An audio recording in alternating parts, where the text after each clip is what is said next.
இன்னொரு தடவை இந்த திமுரு பேச்சு பேசுனேன்னு வையே மவளே, இன்னைக்கு குடுத்த அடி பத்தாது, மேற்கொண்டு குட்டுப்பேன், தெரிஞ்சுக்க. அட பாவி, எப்படி போட்டு மாடு அடிக்கிற மாதிரி அடிச்சுட்டு போறான். ஒரு ஆம்பளை கூட இன்னொரு ஆம்பளை இப்படி அடிக்கிறதுக்கு யோசிப்பான். ஆனா இவன் எப்படி ஒரு பொண்ணுன்னு கூட பார்க்காம இப்படி அடிக்கிறான். ஐயோ ஆண்டவனே, இதெல்லாம் உனக்கு தேவையா? வேண்டாம், ஏற்கனவே நம்மளால அவளுக்கு எல்லா கஷ்டத்தையும் கொடுத்துட்டோம். மேற்கொண்டு அவளுக்கு நம்ம எந்த கஷ்டத்தையும் கொடுத்துடக்கூடாது. அவள் இப்போ ஒரு வாழ்க்கை வாழ்ந்துகிட்டு இருக்கா.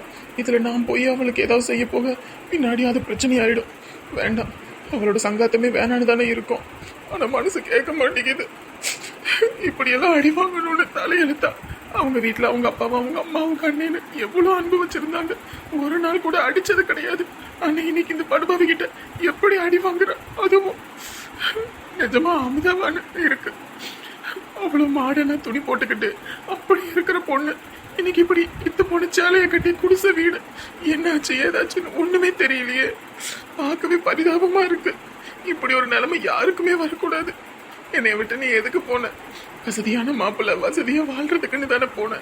இது என்ன கோலம்? ஆண்டவனே, இதை பாக்குறதுக்கு என்னை இங்கே சுத்தி கூட்டிக்கிட்டு வந்த. ஐயோ, ஒரு பொண்ணை உண்மையா லவ் பண்ணமோ அந்த பொண்ணோட இந்த நிலைய பாக்குறதுக்கு எந்த உண்மையான காதல்னாலையும் முடியாது. என்னாலையுமே சத்தியமா முடியல. இருந்தாலையுமே எனக்கு துரோகம் பண்ணியிருக்கா. இருந்தாலும் என் மனசு கேட்க மாட்டேங்குது. அவங்க அப்பா அம்மா அப்படி பாத்துக்கிட்டாங்க. போய் தூக்குவோமா? ஐயோ, அப்புறம் நம்மள பாத்துட்டானா அப்புறம் அது வேற பிரச்சனை. இப்படி பார்த்துட்டு போகவும் முடியல. அக்கா கிட்ட சொல்லுவோமா? வேண்டாம் வேண்டாம், அக்கா ஏற்கனவே இவன் மேல அம்பிட்டு கோவமா இருந்துச்சு. இதுல இதெல்லாம் சொன்னா தேவையில்லாத பிரச்சனை தான். அவளே எந்திரிச்சிட்டா போல இருக்கு. சரி, நம்ம போயிடுவோம். அம்மா, ஐயோ எப்பா, மூஞ்செல்லாம் சரியான வலிக்குது. கழுத்து வேற ரொம்ப வலிக்குது. தினந்தோறும் கழுத்தை பிடிச்சி நெரிச்சுக்கிட்டே இருக்கிறான். அநியாயமா ரொம்ப வலிக்குது. என்னைக்குதான் இவர் என்னை புரிஞ்சுக்க போறாருன்னே தெரியல. அம்பிட்டு சொத்து பத்தம் சொகம் எல்லாத்தையும் விட்டுட்டு துக்கமே கொடுத்தாலும் இந்த மனுஷனே கதின்னு வாரேன். ஆனா இந்த மனுஷன் என்ன புரிஞ்சுக்க மாட்டேங்கிறாருன்னே தெரியல. தேடி தேடி வர்றதுனாலயோ என்னவோ தெரியல, இந்த மனுஷன் என்னை ரொம்ப நோகடிக்கிறாரு. ஆனாலும் என் புருஷன் என் மேல ஒரு காலத்துல உயிரே வச்சிருந்தாரு. அதை என்னைக்கும் நான் மறக்கவே மாட்டேன். இப்பயும் நான் விட்டு கொடுத்து போறதே என் புருஷன் பழையபடி எனக்காக மாறணும்னு தான். இதுக்கு மேலேயும் அவர் மாறுவார்ன்ற நம்பிக்கை எனக்கு இருக்கு. இதெல்லாம் நிரந்தரமான கோபமும் கிடையாதுன்னு எனக்கு தெரியும். நீங்க என்ன புரிஞ்சுப்பீங்க. இவ்வளோ தூரம் அடிப்பட்டும் உதப்பட்டும் நான் உங்களுக்காக நிற்கிறேன்னா நான் உங்கள் மேலே வச்சிருக்க காதல் அந்த அளவுக்கு அதிகம். ஏற்கனவே ஒரு தடவை நான் தப்பு பண்ணிட்டேன். மறுபடியும் அந்த தப்பை மறுபடியும் வாழ்க்கையில் பண்ணக்கூடாதுன்னு நினைக்கிறேன். அவனை தான் நான் விட்டுட்டேன். ஆனால் உங்களை நான் விட மாட்டேங்க. உங்களை நான் விடவே மாட்டேன். என் அன்பால் உங்களை நான் மாற்றி காட்டுவேன். அப்பாடா, ஒரு வழியா எல்லா வேலையும் முடிச்சாச்சு. எல்லா வேலையும் முடிச்சாச்சுன்னா வீட்டில் இருக்கிறதுக்கு சலுப்பாக கிடக்கும். டிவி எதுவும் இருந்தாலாவது டிவியை பார்க்கலாம். ஆனால் முதல்ல இருந்து நம்ம இந்த டிவி பார்க்குற பழக்கம்லாம் அதிகமாக இல்லை. வேலை வேலை வேலைன்னு காட்டு வேலை குளத்து வேலைன்னு எந்த வேலை கிடைச்சாலும் ஓடி ஓடி ஓடி இப்போ வீட்டில் இருந்தால் இருக்கிறதுக்கு சங்கட்டமாக இருக்குது. இந்த பயலுக்கு வேற இத்தனை வருஷம் நீ கஷ்டப்பட்டுட்ட வேலைக்கு போய் இதுக்கப்புறம் நீ வேலைக்கு போகக்கூடாது, கம்முன்னு வீட்டோட தான் இருக்கணும்ட்டானுங்க. வீட்டில் இருக்கிறதுக்குன்னு சலுப்பாக இருக்குது. என்ன பண்ணுறது இப்போ?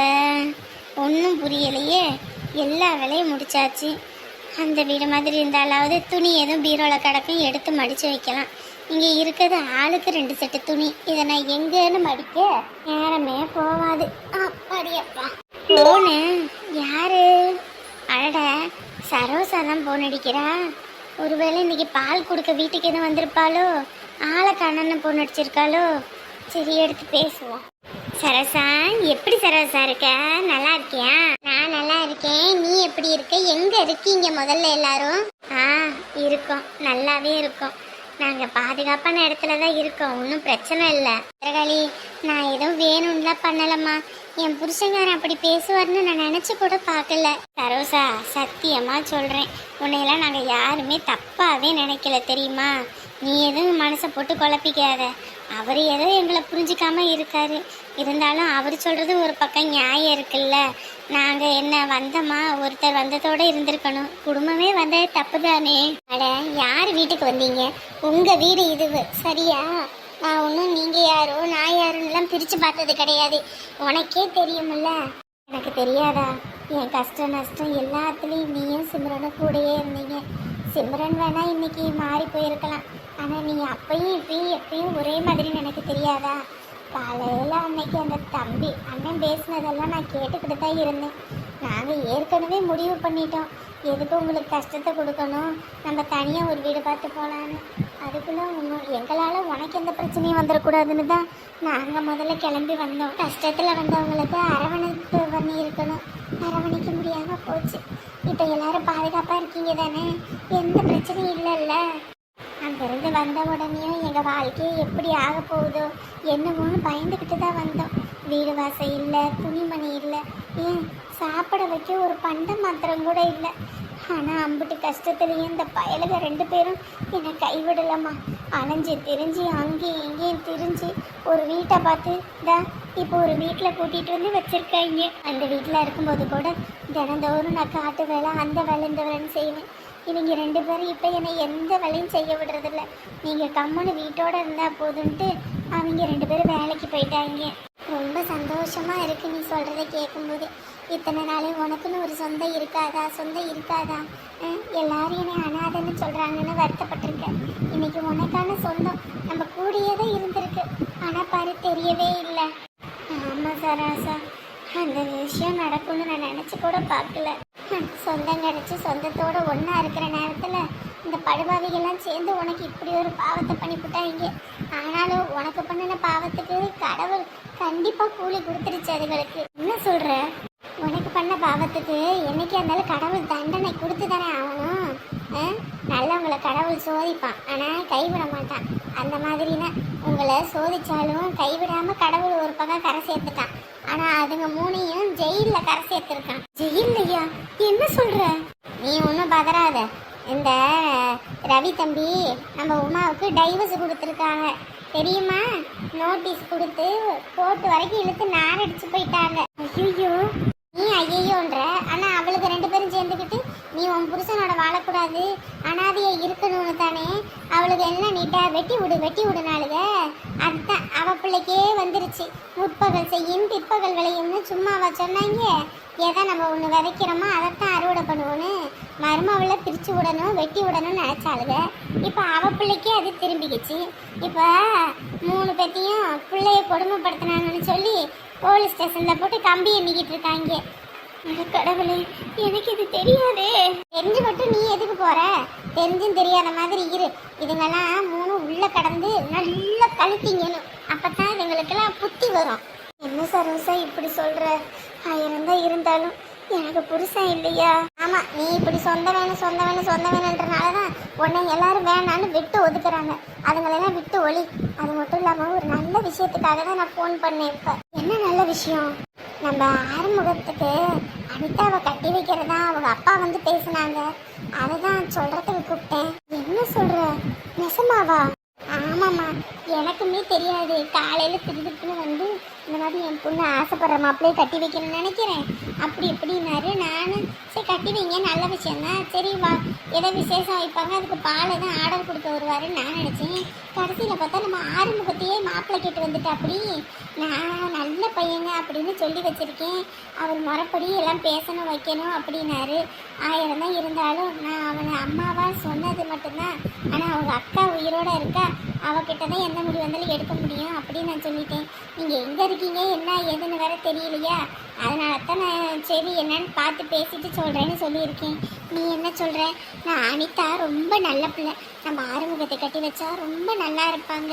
அதுவும் இல்லாமல் முதல்ல அமைஞ்ச வாழ்க்கை தான் அவனுக்கு காணாகுலமாக போச்சு. ஆனால் இந்த வாழ்க்கை நல்லபடியாக அமையுன்ற நம்பிக்கை எனக்கு இருக்குது. இவங்களே அவனுக்கு ஒரு தொழில் வச்சு கொடுக்குறேன், நல்லபடியாக பார்த்துக்கிறேன் வச்சுக்கிறேன்றாங்க. இந்த மாதிரி ஒரு அமைப்பு அவனுக்கு இருக்கும்போது அதை எப்படி நம்ம விட முடியும்? எப்படியாவது பார்த்து பேசி கல்யாணத்தை முடிச்சு விட்டுறலாம். என்ன சொல்கிற? முதல்லையாவது நான் முடிவெடுக்கிற இடத்துல இருந்தேன், இப்போ கூட பிறந்தவன் நீ இருக்க, நீ தான் முடிவை சொல்லணும். சரோசா, நேற்றே தம்பி இந்த மாதிரின்னு சொன்னான் என்கிட்ட. அப்புறம் தம்பி பையன் கோகுல் தான் இருந்துட்டு சொன்னான், அம்மா கட்டி வைப்போம்மா மாமாவுக்கு நல்ல வாழ்க்கை அமையும்போது அப்படின்னா. நேற்று நானே அவங்கக்கிட்ட பேசணும் வைக்கணும் தான் இருந்தேன். அதுக்குள்ளே கடவுளாக பார்த்து இப்படி ஒன்று அமைச்சிருக்காரு. அதான் கடவுள் ஒரு கதவை சாத்தினாலும் இன்னொரு கதவை திறப்பாருன்னு சொன்னாங்கல்ல, அம்புட்டு கஷ்டம். எல்லாரும் வேண்டான்னு வெறுத்து ஒதுக்குனாங்க. இன்னைக்கு அவனுக்கு பாரு ஒரு பணக்கார சம்பந்தம் கிடைக்கிது. அவனுக்கு மட்டும் இதை அமைச்சு வச்சுட்டோன்னு வையே, அவன் வாழ்க்கையில பட்ட கஷ்டம் எல்லாத்துக்கும் ஒரு நல்ல பலன் கிடைச்ச மாதிரி ஆயிடும். திமிரு பிடிச்ச கழுத இவ இந்த அளவுக்கு பண்ணியிருக்கா. புருஷனும் பொண்டாட்டியும் சரின்னு தலையாட்டினீங்களா? செவுத்த காட்டி 4 இழுப்பு சொல்ற மாப்பிள்ளைய கட்டடின்னு சொல்ல மாட்டீங்களா? 2 பேரும் இந்த வாயில கொள்ளுக்கிட்டே வச்சிருந்தீங்க. இல்லத்த, அவர் பிள்ளையோட சந்தோஷம்தான் முக்கியம்னு சொல்லிட்டாரு. அதுக்கப்புறம் நான் என்ன சொல்ல முடியும்? நேற்று நானுமே கோவத்தில் போட்டு அடின்னு அடிச்சு விட்டேன் பிள்ளைய. இவளெல்லாம் அடிச்சிருக்க கூடாதுடி, தொலைச்சி தலைமொழிகி இருக்கணும். ஏண்டி உனக்கெல்லாம் எம்புட்டு திமிரு? இம்புட்டு தூரம் பெற்று வளர்த்து ஆளாக்கின எங்களுக்கு உனக்கு ஒரு நல்ல வாழ்க்கை அமைச்சு தர தெரியாதா? அப்படி என்னடி உனக்கு அவசரம்? அப்படி என்ன அவசரம்? அப்பா இப்படி எல்லாம் பேசுனீங்க, அப்புறம் நான் அப்பாவுக்கு சொல்லிட்டேன்.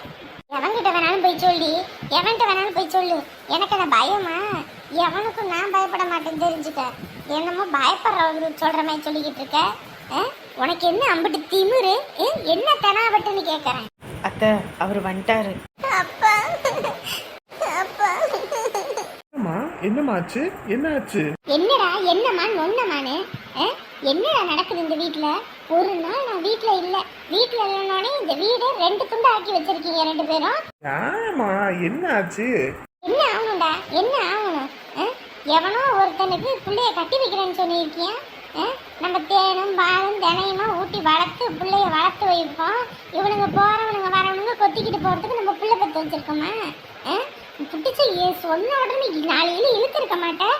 அதை விட்டுட்டு உன் பொண்டாட்டி அடக்கி தெரிஞ்சியாம்ல. ஏம்மா, என் பிள்ளையோட சந்தோஷம் தான் எனக்கு முக்கியம். அவளுக்காக தான் நான் இந்த உயிர் வாழ்றதே. அவளோட சந்தோஷத்தை எடுத்துட்டு இன்னொரு வாழ்க்கையை ஒன்றும் நான் அவளுக்கு அமைச்சு தரணுன்றது இல்லை. ஏண்டா சின்ன பிள்ளை அப்படிதான்டா, கிடைச்சதெல்லாம் வாழ்க்கையில இருந்தா நல்லா இருக்கும்னு அப்படித்தான் பண்ணுவாங்க. நம்ம தான் பெரியவங்க பெத்தவங்க, நம்ம தான் அவங்களுக்கு நல்லது கெட்டது சொல்லி தரணும். நீயே அவங்களுக்கு சேர்ந்துக்கிட்டு சிஞ்சா நடிச்சினா அப்புறம் எப்படிடா? இங்க பாருமா, நீ இவ்வளோ தூரம் பேசுறியே, அந்த பையன் ரொம்ப நல்ல பையன். என்ன நல்ல பையன் நல்ல பையன்? இங்கே பாரு, இக்கரைக்கு அக்கறை பச்சை மாய் தான் தெரியும். அங்கிட்டு போய் பார்த்தா தான் தெரியும் அந்த வண்டவாளம் என்னன்னு. ஏற்கனவே அவங்க வீட்டில் என்னென்ன பிரச்சனை நடந்திருக்கு தெரியுமா? சொன்னா நாக்கு கூசுது. அந்த மாதிரி ஒரு இது அவனை போய் நீ பிள்ளை கட்டி வைக்கணுன்றியே, அவ வாழ்க்கையை அழிக்க பார்க்குறியா நீயே? இங்கே பாரு, அவங்க யார் என்ன சொன்னாலும் அதை பற்றி எனக்கு கவலை கிடையாது, சரியா? நீ சொல்கிறது பத்திரகாளி அந்த அக்கா விஷயம் தானே. பத்திரகாளி அக்காவை பற்றி எனக்கு தெரியும், இந்த பையனை பற்றி எனக்கு தெரியும். இன்னத்துக்கும் பத்திரகாளி அக்கா அவங்களுக்கு கூட பிறந்தவன்னு எல்லா டீட்டெயிலும் கேட்டு தெரிஞ்சுட்டு தான் வந்திருக்கேன், சரியா? நீ சொல்கிறதெல்லாம் உண்மை கிடையாது. அந்த கிளவி சொன்னிச்சேன்னு நீ அதை கேட்டுக்கிட்டு ஆடாத. கண்ணால் காண்பதும் போய் காதால் கேட்பதும் போய் தீர விசாரிப்பதே மெய்யின்னு சொல்லுவாங்க. எல்லா பக்கமும் விசாரிச்சுட்டு தான் வந்திருக்கேன். ரொம்ப தங்கமான பையன், எந்த குடி கிடின்னு எந்த கெட்ட பழக்கமும் இல்லை. அவங்கிட்ட எல்லா வகையான நல்ல குணமும் இருக்குது. அவங்கிட்ட இல்லாதது காசு பணம் மட்டும்தான். பணம் இருக்கும் மனிதனோட குணம் இல்லை, குணம் இருக்க மனிதன்ட்ட பணம் இல்லைன்ற மாதிரி பணத்துக்கு பஞ்சம் இருந்தாலும் குணத்தில் அவன் சொக்க தங்கம். நான் சொல்றதை கேளு, ஒழுங்கா நம்ம பார்த்து வைக்கிற பையனை கட்டி வைப்போம். பின்னாடி நான் கேட்டாலும் நீங்க நான் அடிச்சு உரைச்சு கல்யாணம் பண்ணி வைக்க வேண்டித்தானே அப்படின்னு இவளே திருப்பிக்கிட்டு பேசுவா. ஏமா, ஒரு பொண்ணு ஒரு முடிவை எடுக்கிறானா அது எந்த நிமிஷத்துல எப்படி எடுப்பான்றது அவளுக்கு தெரியும். என் புள்ள அந்த மாதிரி தான். அவன் இன்ன வரைக்கும் நம்ம பிள்ளைக்கு ஒரு தடவை கூட செவி சாய்க்கல. அப்படின்னும் போதே அவன் வைராக்கி என்னன்னு தெரிய வேண்டாமா? ஏண்டா, ஏற்கனவே வேலை செஞ்ச ஓனர் வீட்டுல இருந்து பொண்ணை கூட்டிக்கிட்டு வந்து கல்யாணம் பண்ணி வச்சு அது தெரியாதா? தெரியாதவன்ட்டு பேசுற மாதிரி பேசுற. அவன் செஞ்ச கெட்டது அவன் செஞ்சதை மட்டுமே சொல்றியே. அவன் இந்த பொண்ணை தங்கமாக தங்கியிருக்கான். அது கொழுப்பெடுத்து போனதுக்கு யார் என்ன பண்ண முடியும்? இன்னத்துக்கும் இப்போ என் பையன் என் பேத்தின்னு நீ உரிமை கொண்டாடுறியே. எங்கள் 2 பேர்த்துக்கும் இந்த உயிர் பிச்சை போட்டதே அவன் தான். அவன் மட்டும் இல்லைன்னு வை, இன்னைக்கு நானும் உயிரோட இருக்க மாட்டேன். இதா உன் பேத்தி குத்துக்கல்லாட்டம் நிற்கிறாளே, இவளும் உயிரோட இருந்திருக்க மாட்டோம். இன்னைக்கு நான் அவனை கட்டி வைக்கிறேன்னதுக்கு இவ்வளோ போராட்டமும் இருந்திருக்காது. நீங்கள் 2 பேரும் சந்தோஷமாக இந்த வீட்டில் இருந்திருக்கலாம். இருந்திருப்பீங்களா நாங்கள் இல்லைன்னா? சொல்லுங்க பார்ப்போம். அவன் போட்ட பிச்சை அவனுக்கு ஒரு நல்லதை அமைச்சு கொடுக்கறதுல எந்த தப்பும் கிடையாது. இப்படிதான் அத்தை உங்க பையன் பேசுறாரு. இதே தான் மாத்தியாம பேசுறாரு. மொத்தத்துல நீ ஒரு முடிவு எடுத்துக்கிட்டு பேசு. நாளை பின்ன இவ கண்ணீரும் கம்பளியுமா கண்ணை சிந்திக்கிட்டு வரணும். அதுக்கப்புறம் உனக்கு இருக்குது பாரு. அப்படியெல்லாம் என் புள்ள வரமாட்டா. அந்த நம்பிக்கை எனக்கு இருக்குது. ஏன்னா என் பிள்ளைக்கு என் மாப்பிள்ளைக்கும் செய்ய வேண்டியதை செஞ்சு தான் நான் அனுப்புவேன். அப்படி ஒன்றும் நான் அனுப்பிட மாட்டேன். சரியா? எக்கேதா கெட்டு போங்க. நாளை பின்ன கண்ணீரை சிந்திக்கிட்டு வரட்டும். அப்ப இருக்குது உங்க 2 பேத்துக்கும். என்ன வந்தோடனே எங்கள் அம்மாட்ட போட்டு கொடுத்துட்டியா? எனக்கு இதுக்கு தேவையில்லாத வம்பு. தங்கம் ஒன்றும் பிரச்சனை இல்லை. சரியா? அப்பா நான் இருக்கேன். உன் சந்தோஷத்தெல்லாம் நிறைவேற்றுறதுக்கு அந்த பையனை பற்றி எல்லாம் விசாரிச்சுட்டு வந்துட்டேன். சரியா? என்ன ஏதுன்னு பேசி முடிவு வாங்கிடலாம். யார் சொல்றதுன்னு நீ காதில் வாங்கிக்காத. அப்பா நான் இருக்கேன். எம்மடி அமுதா, ஐயோ என் தங்கமே, என் பிள்ளைய நான் எப்படி வளர்த்தேன்? எப்படியாப்பட்ட வீட்டுல இருக்கிறா இப்ப? ஐயோ கண்ணி என்னடியாச்சு? கண்ணி என்ன ஆச்சு? இப்படி சக்கச்சவேன்னு தக்காளி பழம் கலக்க செவந்து போய் கிடக்கு. அது ஒன்றும் இல்லைம்மா, ஒற்றை அடிச்சுக்கிட்டு இருந்தேன்னா அதான் தூசி கண்ணில் பட்டுருச்சு. அது தேய்க்கவும் அப்படி இருக்கு. ஏடி ஒற்றை கண்ணில் பட்டுச்சா இல்லை அந்த படுபாவி எது கையை நீட்டி போட்டாடி? எது வந்தாலும் உண்மையை சொல்லு. அம்மா கிட்ட போய் மறைக்காத சொல்லிட்டேன். அதெல்லாம் ஒன்றும் இல்லைம்மா, நான் நல்லா தான் இருக்கேன். என்னம்மா இங்கே? என்ன உன் மாமனார் இந்த பக்கம் வரக்கூடாது போகக்கூடாதுன்னு சொன்னாலும் பெத்த மனசு கேட்கலடி. உன்னை பார்க்கணும் போல இருந்துச்சு. உங்க அன்னைக்கிட்டேன்னு சொன்னா அவங்க ஏதோ நீ சண்டை போட்ட வச்சு அப்படி பேசுன இப்படி பேசுனேன்னாங்க. அதெல்லாம் கேட்கும்போது எனக்கு நெஞ்சே வெடிச்சு போச்சு. யாரும் உன்னைய பார்க்க மாட்டாங்க வைக்க மாட்டாங்கன்னு தெரிஞ்சு போச்சு. அதான் வீட்டுக்கு தேவையான காய்கறி மளிகை ஜாமான் பழமெல்லாம் வாங்கிட்டு ஓடியாந்தேன். இந்த படுபாவி உனக்கு எல்லாம் செய்வானா என்னன்னு கூட தெரியல. என்னடி இப்படி இருக்க? அவ்வளோ அழகா விரல் நகத்துல கூட அழுக்கப்படாம உன்னை பார்த்துக்கிட்டேன். இன்னைக்கு இவ்வளோ காடாகோலமா இருக்க. இது வீடாது. உன் மாமனார் என்னடி வீடு பார்த்து வச்சிருக்கான்? அவ்வளோ மனுஷனா? ஐயோ ஐயோ ஐயோ. விடுமா, இதுவுமே நல்லா தான் இருக்கு, ஒன்றும் பிரச்சனை இல்லை. அந்த மனுஷன் இப்போதைக்கு மாறணும். இந்த மாதிரியெல்லாம் செஞ்சாதான் அவரும் மாறுவாருமா. இம்பிட்டு தூரம் நடந்தோம் அந்த படுபாவியை நீ கொஞ்சமாவது விட்டு கொடுக்குறியா? ஏன்டி இப்படி இருக்க? உன்னை பார்க்கவே அம்பிட்டு சங்கடமா இருக்குடி. இதுக்கா உன்னை பெத்து வளர்த்தேன். கொஞ்ச நேரம் ஒரு 10 நிமிஷம் சொல்றோம், அதை மட்டும் கண்ட்ரோல் பண்ணி இருந்திருந்தீங்கன்னா இந்த பிரச்சனையெல்லாம் வந்திருக்குமா? இல்லை இவங்கிட்ட எல்லாம் போய் நீ கெஞ்சு கையேந்தணும்னு இருக்கா? வாய்க்க பிச்சு கொடுன்னு இவன் போட வெங்காயம் சொல்லி தூக்கி வீசிட்டு போகலாம். இப்படி ஒரு தப்பு பண்ணவன் தானே இப்படி ஆகிப்போச்சு. இதுக்கு தான் பொட்ட பிள்ளைங்க வெளியே போயிலையும் வரையிலையும் தலை குனிஞ்சு போகணும் அப்படின்னு சொல்லுவாங்க. இப்போ பாரு எங்க வந்து நிக்கிற. எங்க அவன் இந்த ராஸ்கல்? அவரு வெளியே போயிருக்காருமா, வந்து உட்காரு, சாப்பாடு எடுத்தானே சாப்பிடுவேன். உனக்கு சோறு குழம்பு கூட ஆக்க தெரியாதேடி, எப்படி சமைக்கிற? அப்படியே ஏதோ ஒன்று பண்ணிக்கிட்டு இருக்கேம்மா. என்ன இது ஒத்த ரூம் தானா? ஆமாம்மா, இதுல தான் அடுப்பு வச்சு சமைச்சுக்கணும். இங்கே தான் எல்லாமே. என்னடி வீட்டுல ஒரு தட்டுமுட்டு சாமான் கூட இல்லை, என்ன இப்படி இருக்குது? நாங்கள் என்ன 10-15 பேரா இருக்கோம். இருக்குது 2 பேர் தானே. எங்களுக்கு சமைக்கிறதுக்கு சாப்பிட 2 தட்டு, தண்ணி குடிக்க ஒரு டம்ளர் இருக்கணும். இது இருக்குமா, அது போதும், ஒன்றும் பிரச்சனை இல்லை. உன்னை எப்படி வளர்த்தேன்? குரங்கு கையில பூமாலை கணக்கா உன்னை பிச்சு கோதறி போட்டுட்டான் யாருமே தெரியாம. அதெல்லாம் பாரு என்ன கறி காலாவ போறான்னு. ஐயோ அம்மா, அப்படிலாம் சொல்லாதம்மா. 1000 தான் இருந்தாலும் என் புருஷன் இந்த குழந்தையோட அப்ப அவருக்கு ஏதாவது ஒன்று ஆகி போச்சுன்னா அப்புறம் நானும் உயிரோட இருக்க மாட்டேன். அடி போடி, உன்னை இப்படி பாக்குறதுக்கு நான் செத்து போயிடலாம் போல இருக்கு. இதுக்கு அந்த ஆறுமுகத்தை கட்டிக்கிட்டு நீ போனபடியே இருந்து என் கண்ணுக்கு தெரியாம இருந்து கஷ்டப்பட்டிருந்தீங்கன்னா கூட அதை பத்தி கவலை இல்லாம இருந்திருப்பேன். இப்படி கண்ணுக்கு தெரிஞ்ச இடத்துல இருந்து இப்படி சோத்துக்கும் தண்ணிக்கும் இப்படி அடி வாங்கி உத வாங்கி நீ கிடக்கிறத பார்க்க நெஞ்சே வெடிச்சிரும் போல இருக்குடி. ஏம்மா ஒன்றும் இல்லைம்மா, நீ உட்காரு, உனக்கு சாப்பாடு எடுத்து வைக்கிறேன், நீ சாப்பிடுவ. ஏண்டி இவனை நம்பியெல்லாம் வேலைக்கு ஆகாதுடி, நம்மளே களத்துல இறங்க வேண்டித்தான். என்னம்மா சொல்ற? போலீஸ் வரும், வந்த உடனேயும் நான் லஞ்சம் தாரேன் கூட குறைச்சல் இருந்தாலும் போட்டு தரேன், எங்களை வெளியே மட்டும் விடுங்க, உங்களுக்கு தேவையானது செய்யறேன்னு சொல்லி பேசி இல்லாமல் இருக்கேன். ஏம்மா எதை செய்யறதா இருந்தாலும் காசு வேணும். காசு இல்லாமல் எப்படி செய்வ? ஆமாண்டா, உங்க ரெண்டு பத்தி நம்பி ஒரு பிரோஜனத்துக்கு ஆகாது. நீ போய் நண்பேன்னு ஊர் முழுக்க அம்பிட்டு செஞ்ச, ஆனால் ஒரு நாயும் கஷ்டம் நோனையும் கொடுக்கல. இந்த இவனு தான் புருஷன் நகை போட்டிருக்கான்னு சொல்லி கவரைங்க நீட்டி இப்படி ஒன்னையும் சேர்த்து லாடங்கட்ட வச்சுட்டா. இனி உங்களை நம்பி ஒன்றும் பிரோஜனம் இல்லை. இனி களத்தில் நேரம் இறங்க ஆரம்பிச்சிடுறேன். ஒரு நாள் லீவ் போட்டு வீட்டில் இருக்கலான்னு பார்த்தா டியூட்டி வாங்க ஆள் இல்லை, அப்படி இப்படின்ட்டாங்க. என்னைக்கு தான் நமக்கு விடுவு காலம் வருமோ. புது மேடம் வந்திருக்காங்க, அவங்கள்ட்ட போய் பேச வேண்டியதா. மேடம் என்ன எதுக்கு எந்திரிச்சு வந்த? போய் உட்காருப்போ. மேடம் எங்களை மன்னிச்சிடுங்க மேடம், நாங்கள் ரொம்ப கஷ்டத்தில் இருக்கோம் மேடம். அதை விட பெருங்கஷ்டத்தில் நான் இருக்கேன், தயவு செஞ்சு போய் உட்காந்துரு, இல்லைன்னா உத வாங்கிட்டு தான் ஓடுவேன். அதுக்கு இல்லைங்க மேடம், நாங்கள் 3 பேரும் எந்த தப்புமே பண்ணலைங்க மேடம். தப்பு பண்ணாமல் எங்களை உள்ளே போட்டாங்க. ஆமாம், இவங்க சுதந்திர போராட்ட தியாகி, இவங்களை ஒன்றும் பண்ணாமல் உள்ளே தூக்கி போட்டாங்க. என்ன எல்லா டீட்டெயிலும் எனக்கு தெரியும், ஓவரா நடிக்காது சரியா? போய் உட்காருப்போ.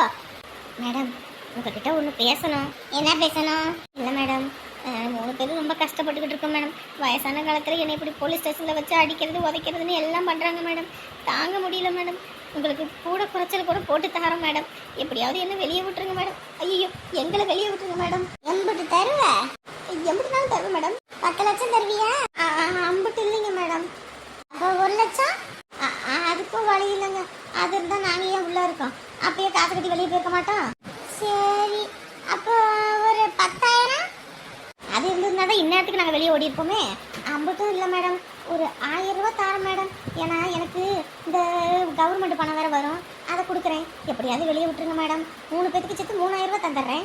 3 பேத்துக்கு சேர்த்து 3000 தெரியா? பரவாயில்லையே.